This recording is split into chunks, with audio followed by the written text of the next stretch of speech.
Bitcoin, এই নামটা শুনলে আমাদের মনে একটা কিউরিসিটি তৈরি হয়।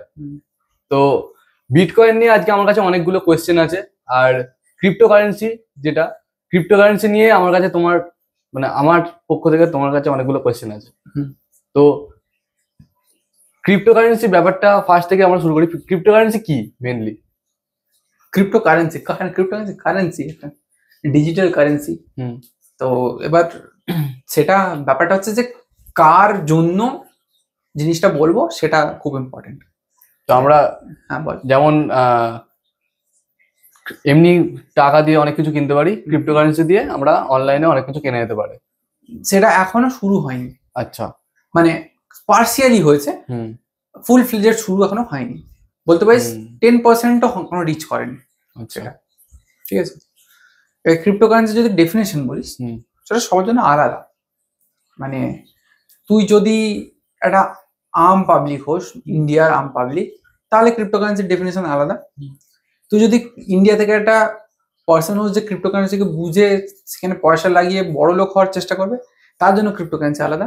আর তুই যদি একটা টেকনিক্যাল ব্যাকগ্রাউন্ডের লোক, তোর জন্য মানে এই ক্রিপ্টোকারেন্সির ডেফিনেশনটা আলাদা। আচ্ছা, কেউ যদি ক্রিপ্টোকারেন্সি শিখতে চায় অ্যাজ এ ইনভেস্টার, হ্যাঁ ইনভেস্টার বা নিজের নলেজের জন্য, হ্যাঁ, তো তার জন্য কি তার জন্য কি করা যেতে পারে? তার আমি একটা ছোট জিনিস আগে বলে দিয়ে স্টার্ট করবো যে আম পাবলিকের জন্য ক্রিপ্টোকারেন্সি ইজ এ গ্যাম্বলিং। ঠিক আছে। আম পাবলিক এখনো ক্রিপ্টোকারেন্সিকে ভরসা করতে পারে না, ভয় পায়, আর ভাবে যে ক্রিপ্টোকারেন্সিতে যদি টাকা লাগায় টাকাটা হারিয়ে যাবে, টাকাটা নষ্ট হবে। এটা আম পাবলিকের ধারণা। আর যারা একটু শিক্ষিত, মানে যারা বোঝে জিনিসগুলোকে, তাদের কাছে ক্রিপ্টোকারেন্সি হচ্ছে একটা ইনভেস্টমেন্টের জায়গা, যেটা আমাকে অনেক বড় রিটার্ন দেওয়ার ক্ষমতা রাখে। যেমন ধর আমরা বেসিক্যালি, আমার যখন বয়স একদম ছোট, তখন আমি দেখতাম যে বাবা ব্যাংকে যেত কিসের জন্য না, পয়সার ট্রানজাকশনের জন্য, ব্যাংকের কাজ আছে বলতো। তখন আমি বুঝতে পেরেছিলাম যে এই যে ফিক্সড ডিপোজিটটা, এটাই হচ্ছে অনলি ফর্ম অফ ইনভেস্টমেন্ট ছিল। ঠিক আছে। তারপরে সেকশন যেটা আছে আমাদের ইন্ডিয়াতে প্রিভ্যালেন্ট হয়, সেটা হচ্ছে মানি মার্কেট, যেখানে স্টক মার্কেটে টাকা ঢোকানো, স্টক মার্কেটের উপরে বা মিউচুয়াল ফান্ডের উপরে মার্কেটটা আছে। সেই মার্কেটটা কিন্তু এখন ইন্ডিয়াতে সব থেকে বেশি গ্রোয়িং, সব থেকে বেশি প্রফিট দিচ্ছে ইন্ডিয়াতে। তার উপরে আসে হচ্ছে ক্রিপ্টোকারেন্সি মার্কেট। তো ক্রিপ্টোকারেন্সি মার্কেটটা ওর থেকেও বেশি প্রফিট দেয়, আর ক্রিপ্টোকারেন্সি মার্কেটটা ওর থেকেও বেশি ভোলাটাইল। মানে একটা স্টকের দাম ধর তুই 10 টাকা দিয়ে কিনলি, সেটা 15 টাকা, 20 টাকা, 30 টাকা ম্যাক্সিমাম যেতে পারে অ্যাপ্রক্স একটা 5 বছরের ফেজেতে। এর বেশি সাধারণত যায় না, 3, 4, 5 গুণ ম্যাক্সিমাম হতে পারে, এর বেশি হয় না। আর কমলেও 10 টাকা স্টক কত 3 টাকা 4 টাকা যাবে, এর বেশি হুট করে কমবে না। কিন্তু ক্রিপ্টোকারেন্সিতে সেটা আলাদা। আজকে একটা 10 টাকার ক্রিপ্টোর যার ভ্যালু, কয়েনে বা টোকেনের ভ্যালু, সেটার ভ্যালু কিন্তু 10 টাকা থেকে 10,000 টাকাও যেতে পারে। ঠিক আছে। আবার 1 লাখ টাকাও চলে যেতে পারে, আবার ওটার দাম 0.00001 টাকাও হয়ে যেতে পারে। তো সেই জন্য ক্রিপ্টোকারেন্সি ইজ ভেরি ভোলাটাইল। ঠিক আছে। তো যাদের ইনকামটা খুবই লিমিটেড, তাদের জন্য ক্রিপ্টোকারেন্সি না। ঠিক আছে। ধর কোন একটা মানুষ আমাদের এখানে কারখানায় কাজ করে খায়, মানে মাসের শেষে তার ইনকাম খুব বেশি হলে 15,000 টাকার মতো, আর মাসের শেষে যদি সেভিংস বলিস খুব বেশি হলে 1,000 টাকা সে বাঁচাতে পারে। তো তার কখনো উচিত না ক্রিপ্টোকারেন্সি নিয়ে ভাবা, কারণ তার কাছে স্পেস নেই। 1,000 টাকার ইনভেস্টমেন্ট করে তুমি বড়লোক হবে ভাবতে পারবো না, আমি আপাতত ভাবতে পারবো না যে ক্রিপ্টোকারেন্সিতে টাকা ইনভেস্ট করে বড়লোক হবো, এটা আমার জন্য না আপাতত। ঠিক আছে। হ্যাঁ, শেখার জন্য দ্যাটস ডিফারেন্ট, কিন্তু টাকা ইনভেস্ট করে টাকা বাড়াবো যদি প্ল্যান করি, তাহলে ওটা আমার জন্য না। ইভেন আমার জন্য তো এখন স্টক মার্কেটও না, কারণ আমার কাছে সেই পোর্টফোলিও নেই, বা আমি যে শ্রেণীর কথা বলছি তাদের কাছে যে টাকাটা আসে সেই টাকাটাতে হয় না। তাহলে ক্রিপ্টোকারেন্সিতে কারা ঢুকতে পারবে? যাদের মাসের শেষে 5,000 টাকা যদি নষ্ট হয়ে যায়, তাদের গায়ে লাগবে না। ধর কোনো একটা পার্সন জব করছে, করে 1 লাখ টাকার উপরে ইনকাম করছে, তো তার মান্থলি সেভিংস অন্তত পক্ষে তো 40,000 টাকার কাছে হওয়া উচিত। সেই 40,000 টাকা মান্থলি সেভিং থেকে যদি তার 10% মানে 4,000 টাকা সে ক্রিপ্টোকারেন্সিতে ঢোকাতে চায়, সে ঢোকাতে পারে। ঠিক আছে। আর তোর মান্থলি সেভিং ধর 1,000 টাকা, সেটা 10% কত হচ্ছে 100 টাকা। তুই 100 টাকা ক্রিপ্টোকারেন্সিতে ঢোকাতে পারবি না, 500 টাকা নিচে মনে ঢোকানো যায় না ম্যাক্সিমাম জায়গাতে। তো এই হচ্ছে সিচুয়েশন। আমি এটা বলতে চাইছি যে যতক্ষণ তোমার কাছে 4,000 টাকা থেকে 5,000 টাকা স্পেয়ার মানি, যেটা তোমার দরকার নেই, যেটা তোমার কাছে না থাকলে এটা ডুবে গেলেও তোমার গায়ে লাগবে না, আসছে, ততক্ষণ তুমি ক্রিপ্টোকারেন্সিতে ঢুকো না। মানে রিস্ক আছে, প্রচুর আছে। ঠিক আছে। এবার হ্যাঁ, কিছু কিছু জায়গায় যেখানে রিস্ক ফ্যাক্টরটা আছে কিন্তু খুবই মিনিমাল, যেমন বিটকয়েন, যেটা তুই কোশ্চেন প্রথমে করলি। বিটকয়েন দেখ, এটা আমি একটা ফ্যাক্ট বলি প্রথমে, ফ্যাক্ট না একটা স্টোরি বলি ছোট্ট করে। 2012 সালে আমি প্রথম পিসি কিনি, ঠিক আছে। তখন ব্রডব্যান্ড ছিল আমার কাছে, বিএসএনএল।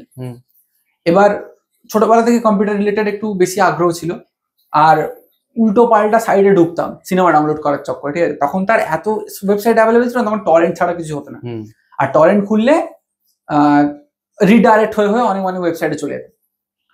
রিডাইরেক্ট হতে হতে আমি তখন অনেক ওয়েবসাইটে যেতাম, আর প্রায় দেখতে পেতাম বিটকয়েন কিনতে বলছে ওই ওয়েবসাইটগুলোতে গেলে। জানতাম ওগুলো ইল্লিগাল, বুঝতাম ইল্লিগাল, ভয় লাগতো, জন্য কিছু করতাম না, দেখতাম, দেখে ব্যাকে চলে আসতাম। সেখানে আমি দেখেছি বিটকয়েনের দাম 200 টাকা, 300 টাকা, 400 টাকা অব্দি আমি দেখেছি, মনে আছে আমার। একটা বিটকয়েন দাম 400 টাকা ছিল, ওটা আমার ওই সময় দেখা মনে আছে। তারপরে কোনো কারণে টরেন্ট ফরেন্ট বন্ধ হয়ে যায়, ওইসব ওয়েবসাইটগুলোতে রিডাইরেক্ট হওয়া বন্ধ হয়ে যায়।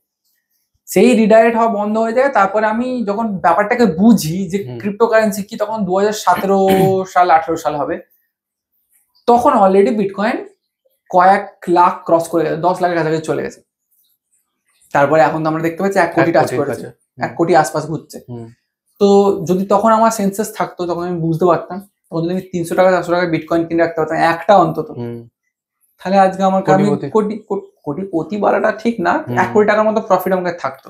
ঠিক আছে, কারণ 1 কোটি টাকা থাকা মানে যে সে কোটিপতি তা তো নয়, ঠিক আছে। তো ওই জন্য আমার মনে হয় না যে বল ঠিক হবে, তো হতে পারতো, যেটাতে আমার কোনো আফসোস নেই।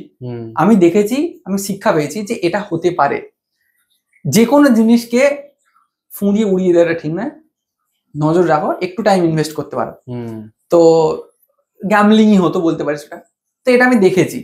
তো ক্রিপ্টোকারেন্সি এরকম প্রফিট তোকে দিতে পারে। আজকে কত বছর হচ্ছে, যে 2025 চলছে, মানে 12-13 বছর আগের কথা বলছি, 13 বছর আগে এটা ছিল। তো 13 বছরে এই এত বড় গ্রোথ তো হতে পারেন, ঠিক আছে। এখন এমন কিছু কয়েন আছে যেগুলো 10 টাকা 15 টাকার মধ্যে আছে, বা 1 টাকার নিচে আছে, যেগুলো আমাদেরকে এরকম 1000x 10,000x প্রফিট দিয়ে যেতেই পারে। তো এই হচ্ছে ব্যাপার, আবার ডুবে যেতে পারে। কিন্তু বিটকয়েন ইজ কোয়াইট ভরসাযোগ্য। যদি কেউ এই সময় বিটকয়েনে 50-60 হাজার টাকা ঢুকিয়ে দেয়, সে হয়তো 2 থেকে 3 বছর কি 4 বছর পরে হলেও এই 1 কোটি টাকা যে মার্কটা, ওটা 2 কোটির মুখে চলে যাবে। তাহলে এখন বিটকয়েন একটা সেফ ইনভেস্টমেন্ট আমরা বলতে পারি, কারণ ওটা তোকে 4 বছরে পয়সা ডবল করে দেবে, আমার মনে হয় হয়ে যাবে আরামসে, ঠিক আছে। তবে যে ক্রেজি গ্রোথটা তখন হয়েছিল, সেইটা আর আমরা পাবো না, বিটকয়েনে পাবো না, অন্য কিছুতে পেতে পারি, ঠিক আছে। তো আরো অনেক কয়েন্স আছে যেগুলো ভরসাযোগ্য, যেমন ইথিরিয়ামের নাম শুনেছি আমরা, সোলানা, ম্যাটিক, ঠিক আছে, এক্সআরপি, এসব অনেক অনেক কয়েন আছে, আরো নাম শুনেছি, পলিগন, এদের ব্যাপারে শুনেছি। যেমন আর একটা ভরসাযোগ্য জায়গা যদি আমি একটু এক্সপ্লেন করে দিই, যে ইথিরিয়াম আর পলিগন, এদের দুজনের ফ্রেমওয়ার্কের উপরই ম্যাক্সিমাম বিটকয়েন তৈরি হয়, মানে বিটকয়েন ক্রিপ্টোকারেন্সি তৈরি হয়। এদের দুজনের যে তোর স্ট্রাকচার করা আছে, এদের দুজনের যে বলতে পারি একটা হেলিপ্যাড আছে, সেই হেলিপ্যাডটা বানিয়েছে ইথিরিয়াম আর তোর পলিগন। সেই হেলিপ্যাডে অন্যান্য কয়েনরা ল্যান্ড করতে পারে, অন্যান্য হেলিকপ্টার, ঠিক আছে। তো এই দুটো জায়গা, এই দুটো পয়েন্ট বা এই দুটো কারেন্সি, এরা দুজন গ্রো করবে। আচ্ছা, কারণ ওরা না থাকলে অনেক কারেন্সি ডুবে যাবে, ঠিক আছে। তো এরা যেমন খুব ভরসাযোগ্য আমার মনে হয়। তো সেরকম ভরসাযোগ্য জায়গা অনেক আছে, কিন্তু আমাদের এটা মাথায় রাখতে হবে যে একটা লিমিটেড অ্যামাউন্টে কিন্তু করতে হবে, ঠিক আছে। নেক্সট কোয়েশ্চেন, কেউ যদি ইনভেস্ট করতে চায় কিভাবে করবে? হ্যাঁ, that's a very important question. এই মুহূর্তে তো ইন্ডিয়াতে ক্রিপ্টোকারেন্সিটাকে বেসিক্যালি লিগাল বলা যাবে, লিগাল, কিন্তু গভর্নমেন্ট চায় যেন না চলে ইন্ডিয়াতে, ঠিক আছে। এমন কিছু রুল লাগিয়ে রেখেছে যেটার জন্য গভর্নমেন্ট, মানে বেসিক্যালি বোঝা যাচ্ছে গভর্নমেন্ট চাইছে না ক্রিপ্টোকারেন্সি থাকুক ইন্ডিয়াতে। আচ্ছা, ঠিক আছে। 32% ট্যাক্স অন প্রফিট। তুই 1 লাখ টাকা কামালে তোকে 32,000 টাকা ট্যাক্স দিতে হবে, ঠিক আছে। আর 1 লাখ প্রফিট আনাটা ইজ ভেরি ডিফিকাল্ট। তো সেই জন্য ইন্ডিয়া থেকে ক্রিপ্টোকারেন্সিতে ইনভেস্ট করা ইজ ভেরি ডিফিকাল্ট এই মুহূর্তে। যে কোনো ইন্ডিয়ান কোম্পানি সবাই বেরিয়ে গেছে, বেরিয়ে গিয়ে দুবাইতে তাদের সেট আপ বানিয়েছে, আর সেই দুবাইয়ের কোম্পানিগুলোতেই ম্যাক্সিমাম ইনভেস্টমেন্ট হচ্ছে ইন্ডিয়া থেকে। আর সেটা বলতে পারে যে ইন্ডিয়ান গভর্নমেন্টকে কিছুটা ফাঁকি দিয়েও হচ্ছে, কিছুটা। ইন্ডিয়ান কিছু কোম্পানিজ আছে, যেমন আমি নাম যদি বলতে বলিস, কয়েনডিসিএক্স সব থেকে পপুলার। কয়েনডিসিএক্স এ এই মুহূর্তে ইনভেস্টমেন্ট করা সম্ভব না, কারণ ওদের যে চার্জেস ওদেরকে দিতে হচ্ছে, যেটা ইন্ডিয়ান গভর্নমেন্ট নিচ্ছে, সেই চার্জেসটা প্রচন্ড হাই। পোষাতে পারবি না। ঠিক আছে, তো India is not a good place to invest in crypto. হ্যাঁ, তুই যদি লং টার্মের জন্য ইনভেস্ট করিস, ধর আজকে তুই 10,000 টাকা ইনভেস্ট করে রাখলি কোনো কয়েনে, ভেবে নিচ্ছিস যে এখন 10 বছর বাদে এটাকে তুলবে, এখন আমি হাতই দেবো না, তাহলে ঠিক আছে, তাহলে হতে পারে। বাট যদি যে আমরা করছিলাম যে আজকে লাগাচ্ছি, কালকে আজকে 100 টাকা লাগালাম, কালকে 110 হলে তুলে নেবো, 110 হলে তুলবি কারণ তুই 7 টাকা তখন সেখান থেকে পাবি, অলরেডি 3 টাকা চলে গেছে তোর ট্যাক্সে। তো ওরকম ভাবে পোষাবে না ইন্ডিয়া থেকে এই মুহূর্তে। ঠিক আছে, তো যদি ইনভেস্ট করতেই হয় আমি বলবো বাইরের কোম্পানির উপর বেস করে করতে হবে। Binance is the best choice, কারণ বাইন্যান্স সব থেকে বেশি ভরসাযোগ্য, সব থেকে বড়, সব থেকে পুরানো বলতে পারিস প্রায়। ওয়াজিরেক্স আছে, ওয়াজিরেক্স এর সেট আপটা একটু গন্ডগোলে কঠিন। ঠিক আছে, তার থেকে বাইন্যান্স ইজ ফার বেটার। তো সবাইকে যদি কেউ করতে চায় তাকে বাইন্যান্সটা রেকমেন্ড করবো, আর যদি কেউ ইন্ডিয়ান কোম্পানিতে করতে চায় তো CoinDCX তো আছে, চার্জেস হাই। ঠিক আছে, তো এই হচ্ছে ফ্যাক্টর। তারপর তো ক্রিপ্টোতে মানে শর্ট টাইমে যদি ইনভেস্ট করে কেউ, সেটা রিস্ক বেশি নাকি লং টাইমে করলে রিস্ক বেশি? সেইটা তো খুব ট্রিকি ব্যাপার না, তুই নিজে ভেবে দেখ। আজকে কোনো কয়েন শর্ট টার্মের জন্য করলাম, আজকে কয়েনটা ক্র্যাশ করে গেল হঠাৎ করে। ঠিক আছে, দেখ এবার এখানে একটা বড় থিওরি আছে, যে থিওরিটা যদি একটুখানি ঢুকি, এখানে ওয়েলস থিওরি আছে, ওয়েলস মানে 3 মাস। ঠিক আছে, একটা কয়েন তার 70% দুজন কিনে রেখে দিয়েছে, 35% করে বা 40-30 করে কিনে রেখে দিয়েছে। এরা দুজন কি করলো, পুরো তাদের পার্সেন্টেজটাকে ছেড়ে দিল, কয়েনের দাম হাই হয়ে যাবে, পড়ে যাবে, হ্যাঁ ছেড়ে দিয়েছো, পুরো পড়ে যাবে। ঠিক আছে, তো ওদের হাতে পুরোটা ম্যানিপুলেটেড। আবার কোন একটা ওয়েল বড় এসে ওইটাকে কিনে দিল, দামটা বেড়ে যাবে। ঠিক আছে, তো এই যেই কারেন্সিতে বড় বড় ওয়েলস আছে, সেই কারেন্সিতে ইনভেস্ট করাটা একটু কঠিন, টাফ। যেমন শিবা ইনু নাম শুনেছিলিস হয়তো, যেখানে ইলন মাস্কের একটা খুব বড় যোগদান ছিল। ইলন মাস্কের ইনভেস্টমেন্ট বড় ছিল, ইলন মাস্ক অ্যাকচুয়ালি ইনভেস্ট করে ওটা দাম বাড়িয়েছিল। ঠিক আছে, তো ওই জায়গাগুলোতে না, ওই যখন ওয়েলস কিনছে তখন যদি তুমি ফ্লোতে ইনকাম করে দেওয়া তো ভালো, যদি না পারো তো গেল। ঠিক আছে, মানে আমি দেখেছি 1800x আমার চোখের সামনে। কত, আমি 2x এর টাকাটা বের করে নিয়েছিলাম, তার পরের দিন 1800x উঠে গেছে। ভাব, মানে রেখে দিলে হয়তো আমার কাছে প্রায় 2 থেকে 3 লাখ টাকা হয়ে যেত। খুবই কম অ্যামাউন্ট ছিল, 1000 টাকার আশপাশে ছিল। ওটা 1000 টাকার নিচেই ছিল, 900 না 700 ছিল, ওটা ওই 1500 মতো হয়েছিল, আমি তুলে নিয়েছিলাম। মানে প্রফিট তো পেয়ে গেছি ভাই, ডুবনের মতো হয়ে গেছে, আর কি চাই। পরের দিন দেখছি ঘুম থেকে উঠে 1800% গ্রোথ, মানে ধরো সামনে থেকে 3টে জিরো হেঁটে গেছিল। হ্যাঁ, ভাব, ধরো কোনো অডিয়েন্স কি করে বুঝবে যে এই কয়েনটা ভ্যালু বাড়তে পারে বা কমতে পারে পরে? আচ্ছা, সেইভাবে তো ইনভেস্ট করবে না সে। সেই ধরো একটা যদি ইনভেস্ট করে ফেললো, সে কতদিন রাখবে সেটাকে, বুঝবে কি করে? আমি তোকে একটা উত্তর এখানে দিতে চাই। তোর টাকা তুই ইনভেস্ট করবি, তুই বাড়াবি, প্রফিট কার? আমার। তো টাকাটাকে বাড়াতে গেলে তোমাকে তো কিছু হোমওয়ার্ক করতে হবে। তুই ফিক্সড ডিপোজিটে যখন ইনভেস্ট করতে যাস, তখন তুই কি দেখিস, ব্যাংকের স্কিমস, যে আমি কতদিনের জন্য ইনভেস্ট করে সব থেকে বেশি পার্সেন্টেজ রিটার্ন পাবো। ঠিক আছে, আমি সেদিনকে একটা ইনভেস্ট করেছিলাম, মানে ইনভেস্ট নয়, একটা টাকা ছিল, খরচা বানা হয়ে যায়, তার জন্য ব্যাংকে রাখতে গেলাম, ছোট টাকা, একদম ছোট টাকা। সেই টাকাটা রাখতে গিয়ে আমার মনে হলো যে দেখি কোথায় ইন্টারেস্ট রেট হাই। দেখলাম অ্যাক্সিসের একটা 1 বছরের প্ল্যান আছে, যেখানে 8% ইন্টারেস্ট রেট দিচ্ছে এফডিতে। তো আমি দেখে শুনে ওটাতে করলাম। তাহলে আমার স্টাডিটা কতটুকু, একটুখানি যে দেখি কতটুকু ইন্টারেস্ট রেট, সেইটাই যখন আমাকে পার্সেন্টেজ আমি বাড়াবো, তখন আমার স্টক মার্কেটে, মিউচুয়াল ফান্ডে, তো স্টক মার্কেটে মিউচুয়াল ফান্ডে যেত, তখন মিউচুয়াল ফান্ডে একটু রিসার্চ করবো যে কে ভালো পার্সেন্টেজ দিয়েছে। সেই রিসার্চটা এর থেকে একটু কঠিন। তারপর স্টক মার্কেটে যদি আরো পার্সেন্ট হাই চাই, স্টক মার্কেটে যাবো, স্টক মার্কেটে গেলে রিসার্চটা আরো একটু কঠিন। ক্রিপ্টোতে আমাকে রিসার্চ করতে হবে, সেটা আরো একটু কঠিন।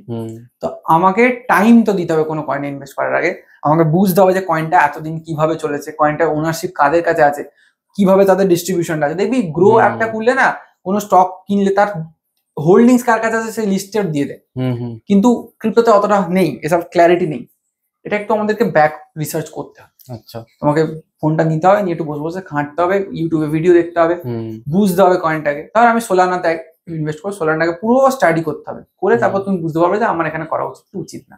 ঠিক আছে, তো উইথাউট স্টাডি তো বাবা তুমি দুগুণ করতে পারবে না, কিছু না কিছু দিতে হবে। শুধু টাকা ইনভেস্ট করলে যে টাকা বেড়ে যাবে তত না, তাহলে তো এফডিতেই সবাই করে দিত না।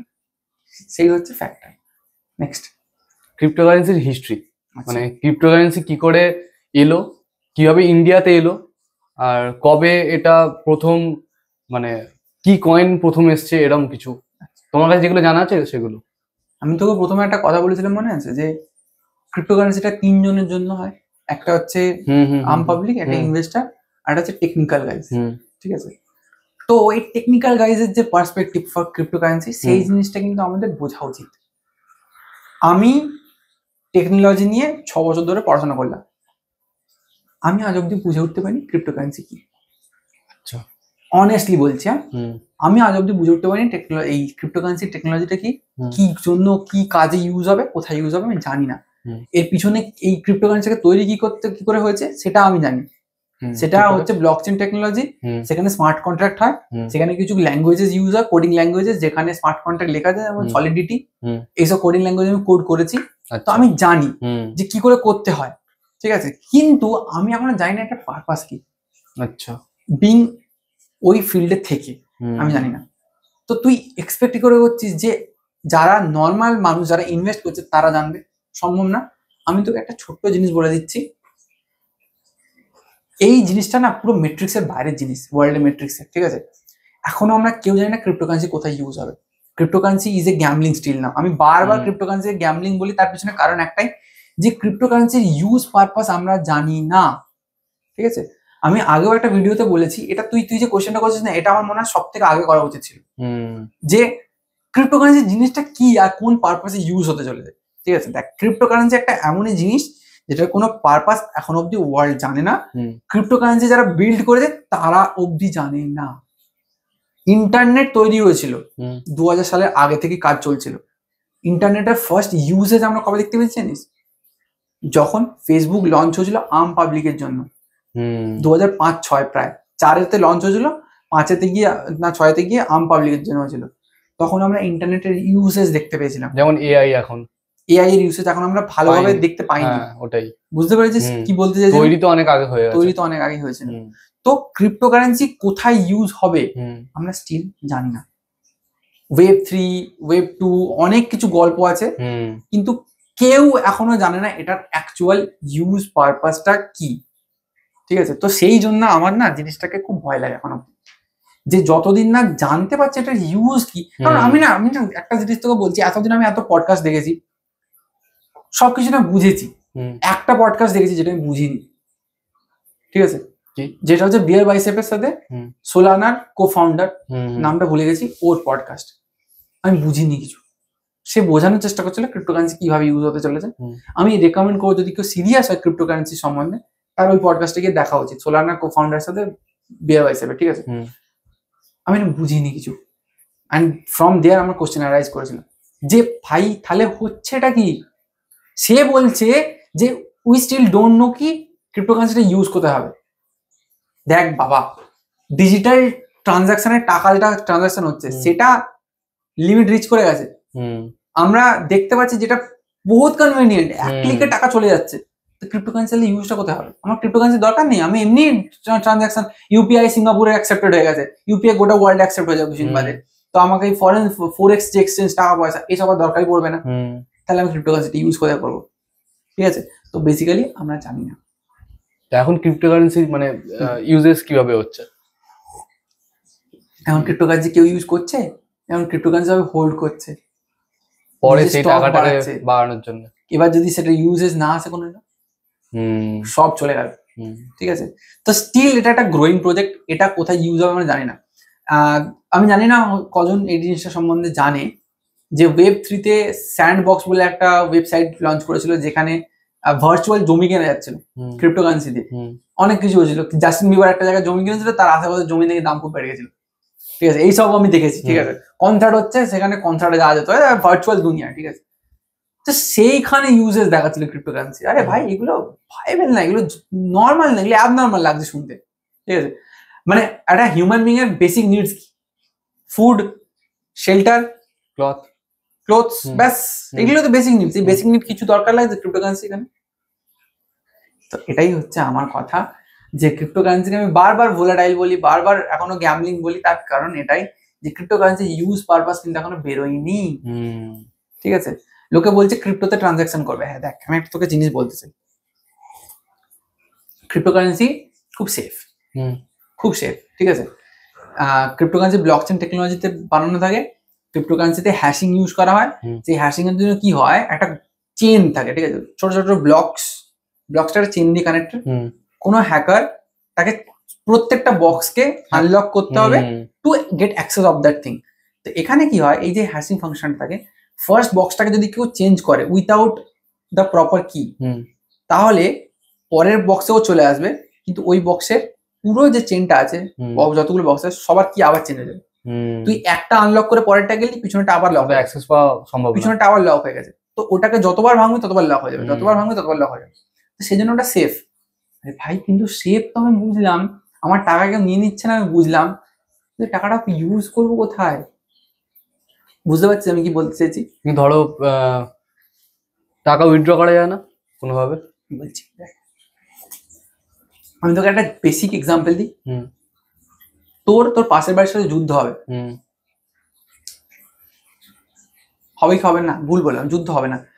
তুই ভাবছিস যে আমার পাশের বাড়ির সাথে আমার যুদ্ধ হতে পারে, তার জন্য তুই পাথর জোগাড় করছিস, পাথর দিয়ে যুদ্ধ করবি, পাথর কিনছিস, চান্স আছে যুদ্ধ হয়, কিন্তু কোনো যুদ্ধ হলেই না, পাথরগুলো কি হবে, পুরোপুরি নষ্ট হবে আর কি। এটাই পারপাস আমরা জানি না ক্রিপ্টোকারেন্সি এখন, ঠিক আছে। সেই জন্য আমার এখন ক্রিপ্টোকারেন্সি ভয় লাগে। বাট আমি বলবো যে যাদের কাছে স্পেয়ার মানি পড়ে থাকে মাঝে সাঝে, তারা করতে পারে। কারণ দেখ, যদি পারপাসটা এসে যায়, যদি যুদ্ধ হয়ে যায়, তখন তোমার কাছে একটা পাথর নেই, তখন তুমি গরিব, তখন তুমি হেরে যাবে যুদ্ধ, ঠিক আছে। তো ওয়ার্ল্ড যেদিকে মুভ করছে তার সাথে মুভ করতে হবে, গা ভাসিয়ে দিলে হবে না। এটা আমার মনে হয় যে মেনে চলা উচিত, ঠিক আছে। তো খুব ভালো কোশ্চেন তুই করেছিলিস যে ক্রিপ্টোকারেন্সি ইউজ কি, কোথা থেকে এলো। আর ক্রিপ্টোকারেন্সি এলো হচ্ছে তো ধরে নে 2010 আর 9 করে জিনিসটা শুরু হয়েছিল। একটা ডিজিটাল অ্যাসেট তৈরি করার প্ল্যান হচ্ছিল, সেই ডিজিটাল অ্যাসেটের লোকে টাকা দিয়ে ওই অ্যাসেটটাকে জমাচ্ছিল। ব্রিটেনে কি A1 কয়েন নাকি যেটা সামথিং প্রথম আসে, সেখান থেকে বিটকয়েন হয়। বিটকয়েন প্রথম এসেছিল, যেটা একটা হিউজ স্কেল নিল, তারপর ইথেরিয়াম এলো, and followed by all those যারা এসেছে। তো সেভাবে এসেছে। আর ইন্ডিয়াতে যদি বলিস, তখন ইন্ডিয়াতে বিটকয়েনের উপর কোনো ছিল না, ওটা গোটা ওয়ার্ল্ডের জন্যই প্রথম থেকে চালু হয়েছিল। এখন ইন্ডিয়া তার পিছনে রেগুলেশন স্কিল লাগানোর প্ল্যান করেছে, ঠিক আছে। এই হচ্ছে ফ্যাক্টর। নেক্সট, তাহলে তুমি এটা বলো, আমাদের মতো স্টুডেন্ট যারা এখন চাকরি বাকরি পায়নি, ইনকামের সোর্স নেই, পরে যদি ইনকাম করা শুরু করে, তাদের কি বিটকয়েনে বা কোনো ক্রিপ্টোকারেন্সিতে ইনভেস্ট করা উচিত? অবশ্যই। আমি এটা বললাম না তোকে যে পাথর তুলে রাখতে হবে কিছু, যদি বাই চান্স যুদ্ধ হয়। তো সেই জন্য আমি বলবো যে যখন হাতে সিগনিফিকেন্ট অ্যামাউন্টটা মানি আসতে শুরু করবে, দেখ আজ তোর কোনো ইনকামের সোর্স নেই, কিন্তু আজ থেকে 5 বছর বাদে তোর কাছে একটা ইনকাম সোর্স থাকবে। আর 5 বছর বাদে যে তোকে ফ্যামিলির পুরো দায়িত্ব নিতে হবে তা কিন্তু নয়। তখন দেখবি তুই প্রথম যখন ইনকাম করবি, তখন দেখবি তোর কাছে পয়সা থাকবে যদি তুই রাখতে পারিস। সেই পয়সাটা কিছুটা ইনভেস্ট করে রাখতে হবে, ঠিক আছে। মানে একটা আম পাবলিকের জন্য আজকের দিনে 1 থেকে 2 লাখ টাকা একটা টাইম ধরে আস্তে আস্তে ইনভেস্ট ক্রিপ্টোকারেন্সিতে একটু গুছিয়ে দেখে শুনে নানান জায়গায় 2000, 5000, 10,000 করে ইনভেস্ট করে ছড়িয়ে রাখতে হবে। কারণ সেই 2 লাখ টাকাটা আমাকে পরে গিয়ে ডিজিটাল অ্যাসেটে কাজ দেবে, ঠিক আছে। মানে আমার কাছে কিছু না থাকার থেকে কিছু থাকা ভালো। আর আমি 2 লাখ টাকাটা কিন্তু বলছি না যে আজকে ইনভেস্ট করলাম, 2 বছর ধরে ইনভেস্ট করলাম, 3 নম্বর বছরে গিয়ে আমার কাজে লাগবে না, লাগবে 10 বছর পরে। তখন 2 লাখ টাকাটা অলরেডি 10 লাখ টাকা হয়ে গেছে, তখন কাজে লাগবে, ঠিক আছে। তখন ট্রানজাকশনে কাজে লাগবে, তখন মনে হবে যে ওটা আমাকে হয়তো বড় লোক কিছুটা করে দিল, ওটা হয়তো আমি, আমার কথাটা জানিস তো, আমার কথাটা হচ্ছে যে আমি বড় লোক হওয়ার জন্য ক্রিপ্টোকারেন্সিতে ইনভেস্ট করবো না, আমি সমাজের সাথে মেনটেন থাকার জন্য করব। যে রাতারাতি বড় লোক হওয়ার মানে ধান্দা নিয়ে আসছে এখানে, সে মরবেই গ্যারেন্টেড। আমার কথা হচ্ছে যদি আমি আজকে ক্রিপ্টোকারেন্সিতে ইনভেস্ট না করে রাখি, তাহলে আমি সমাজের সাথে পরে গিয়ে তাল মেলাতে পারবো না। এটা নয় যে আমি সমাজের থেকে বিশাল বড় লোক হয়ে যাবো, এই মেন্টালিটির নাম আছে মরবে গ্যারেন্টেড। তো আমার মনে হয় যে হ্যাঁ, করতে হবে, একটু একটু করে করতে হবে। আর যদি কেউ জিজ্ঞাসা করে, আমার পোর্টফোলিও অত্যন্তই ছোট, মানে মিনিমাম বেয়ার মিনিমাম যে টাকাটা 500 টাকা, আমি 5-6 মাস ছাড়া 500 টাকা ঢোকাই। আচ্ছা, 500 টাকা। কারণ আমার কাছে সেই টাকাটা থাকে না যেটা আমি স্পেয়ার মানি হিসেবে ইউজ করবো। যেটুকু স্পেয়ার মানি যখন পাই মনে হয় ঢুকিয়ে দিই, কিন্তু যে টাকা ঢুকেছে তার 70% ডাউন হয়ে পড়ে আছে, ঠিক আছে। আমি তো ক্রিপ্টোকারেন্সিতে টাকা ঢুকানো কমিয়ে দিয়েছি, কারণ আমার কাছে টাকা নেই। আর যে টাকাটা আছে সেটাকে নিয়ে আমি ভাবিও না, ঠিক আছে? যে টাকাটা আছে ওটা থাক, আমি আজ থেকে 20-25 বছর ওখানে তাকাবোই না, এই প্ল্যানিং নিয়ে ওটাকে ফেলে রেখে দিয়েছি, তাকাবোই না, ইভেন অ্যাপ আনইনস্টল করে দিয়েছি। যখন পয়সা আসে তখন ওই ধর 500 টাকা আমার কাছে স্পেয়ার পড়ে আছে, দেখতে পাচ্ছি ফালতু খরচা করতে চলেছি আমি এটাকে, তখন আমি কি করলাম, অ্যাপটা ইনস্টল করে ওখানে ঢুকিয়ে দিয়ে আবার অ্যাপ ইনস্টল থাকলেই দেখবো, টাকা বাড়লেই বের করতে ইচ্ছা করবে না, ছেড়ে দাও, হাতই দেবো না, দেখবোই না। এই হচ্ছে আমার স্ট্র্যাটেজি আপাতত চলছে। তো এবার বলো তুমি যে ধরো কেউ সিরিয়াসলি এটা নিয়ে ভাবছে যে ক্রিপ্টো নিয়ে কিছু করবে, কি করবে? ইনভেস্ট করবে পরে কিছু করার জন্য, তো তার কাছে এখন সোর্স নেই যে কিভাবে সেটা শিখবে, সেটা নিয়ে নলেজ তো দরকার একটা কিছু শুরু করার জন্য। তো সেই নলেজটা সে বেসিক নলেজটা কোত্থেকে পাবে? এমন কোনো লার্নিং এর কোনো জায়গা আছে? আজকের দিনে আমার মনে হয় যে কোনো কলেজ ডিগ্রিকে রিপ্লেস করে দিতে পারে ইউটিউব, চোখ বন্ধ করে, যদি তোমার মধ্যে জেদ থাকে। তো ইউটিউবে প্রচুর কন্টেন্ট আছে যারা অ্যাকচুয়ালি ক্রিপ্টো সম্বন্ধে অনেক কিছু শেখায়, যারা ক্রিপ্টোতে ট্রেডিং অব্দি শেখায়, এরকম জায়গা আছে। টেলিগ্রামের চক্করে পড়বে না, মরে যাবে, ঠিক আছে? বলবে যে দুদিনে প্রফিট করে দেবে, প্রফিট করাবে প্রথম 2 দিন, 3 নাম্বার দিন এমন লস খাওয়াবে পুরো মুখ থুবড়ে পড়ে যাবে, সব চলে যাবে, নিজের পকেট থেকে চলে যাবে। তো বুঝে শুনে দেখে শুনে শেখো, যারা তোমাকে কিছু রিসোর্সেস সাপ্লাই দিচ্ছে তাদের থেকে নাও, কিন্তু যারা তোমাকে বলছে যে তোমার রিসোর্সেস ওখানে ইনপুট করো, তার সেখানে যাবে। ঠিক আছে? শেখার জায়গা প্রচুর আছে, দেখতে পারো, শিখে যাবে, ব্যাস এটাই। ঠিক আছে, এখানেই শেষ করি আমরা। ঠিক আছে, অনেক কথা বলে গেছি ক্রিপ্টো নিয়ে, চলো টাটা।